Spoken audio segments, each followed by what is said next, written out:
Hey, how you doing, everybody? Bones here, back in the Alternative Energies Labs. The end of January 2009. Working on a couple cells here. We got 3 more cells going over to Africa.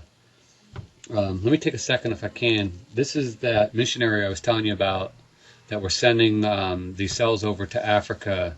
They've opened up over 200 churches since they've started this missionary. But this year, because of all the budget cuts and everything, they lost their grant. So we're going to do our little part about sending these cells over there. They're putting one in their personal vehicle that they're driving back and forth with, and the other ones they're selling to try and make money to be able to afford the gas to go from village to village to help start these churches. So if anybody wants to make a donation to this, or donate supplies, or donate something that you work on, you know, whether it be a control or safety equipment or bubbler or whatever, you can either email us or you can make a donation by going to our website at www.thestingerjr.com. Any donations that we receive between now and the end of February, we will send all of that to the missionary on behalf of all of us at YouTube to help them out any way they can. So, you know, that said, you know, anything you can do to help them would be greatly appreciated.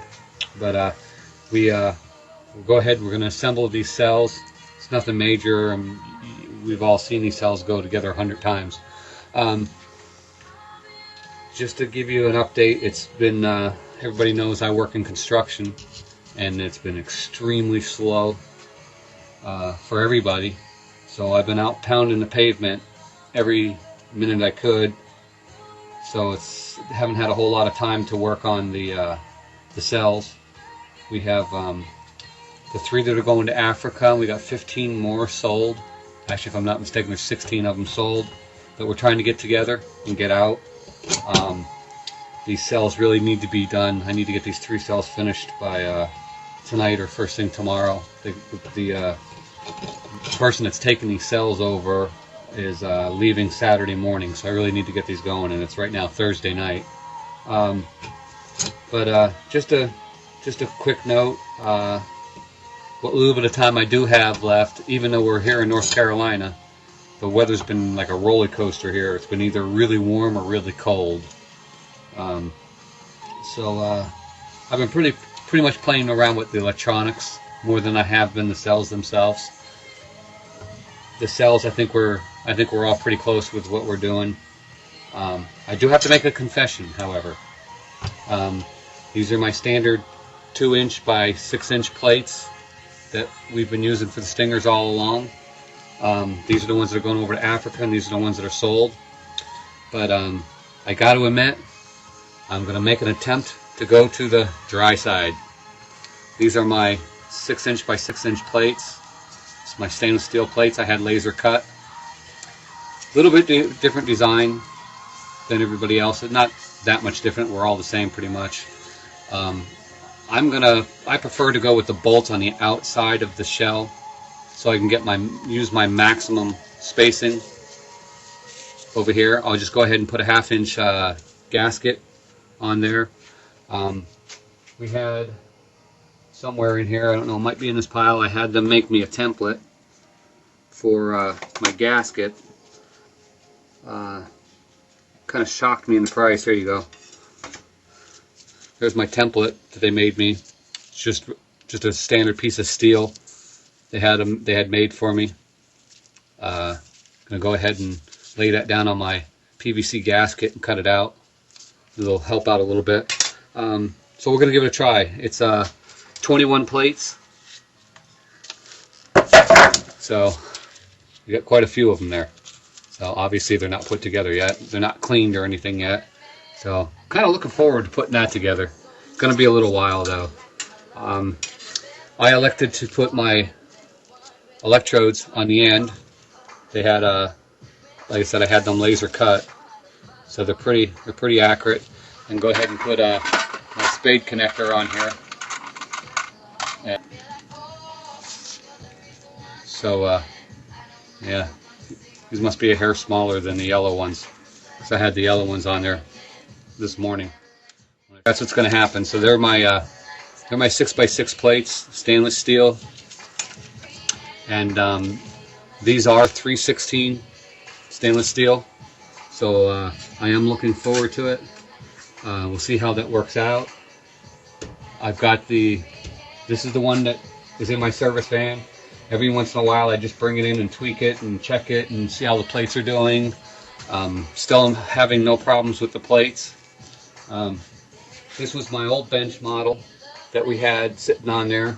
That's got my original 9-plate array in there. I'm actually putting that in my son's van. See how that works out. He's driving around Mom's old Dodge Caravan, 2000 Dodge Caravan.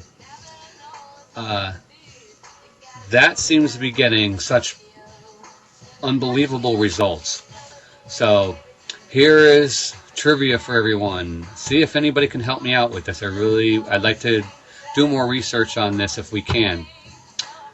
I have a 2000 Astro van that I'm driving right now. That's what I'm running my hydrogen cells in, and I'm getting about a 40% increase across the board with it, unless I'm pulling my trailer. If I'm pulling my trailer, then I'm getting closer to a 20% increase on there. The trailer really pounds it. So without trailer, I'm getting a 20%, or without the trailer, I'm getting 40. With the trailer, I'm getting 20. But now in Matthew's van, it's a flex fuel van. It's a 2000 Dodge Grand Sport Caravan. It's got, I don't know the size engine, it's got a V6 in it, but it's a flex fuel vehicle. It's set up to run ethanol. Guys, I'm getting a 60% increase with this. I did a Honda that was a flex fuel vehicle a few months back, showed unbelievable results with that. I just put this in a Lexus about 3 weeks back. I got 0% difference. Customer claims that it runs better. He's getting more horsepower. The engine seems to be running smoother, but mileage for mileage, we gained absolutely 0 out of it. Now, I'd like to see if there's other people out there that have flex fuel vehicles or have tested them on flex fuel vehicles, and I'm interested to see what your results are. So if people could make comments or email me or lead me to some maybe YouTube videos that I haven't found yet about this. See, is it that these flex fuel vehicles are just set up that much different, that they're working on it? I've been following this young guy, and I can't think of his name. I should have wrote it down before I started the video, but he's working on the IFI controls, and it seems like he's really pushing the IFI controls, and he's putting all of his energy and time into this. He's bought quite a few of them, taken them apart and tested them, find out what's good, what's bad. For a young guy, this guy's really got a good head on his shoulders, and I think he's going to head somewhere. I'm really liking the results that he's getting out of what he's doing so far. So I've dropped him an email. Really interested to see where he goes with this. So hopefully he's real close. He's pretty happy with what he's got.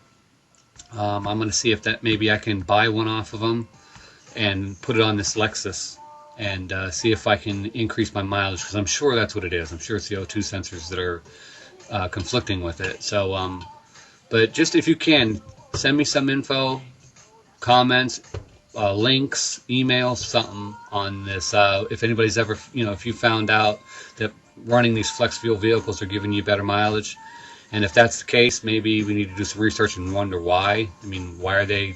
If that is true, I mean, in my case, in 2 instances, they were the best results so far. So let's check that out. And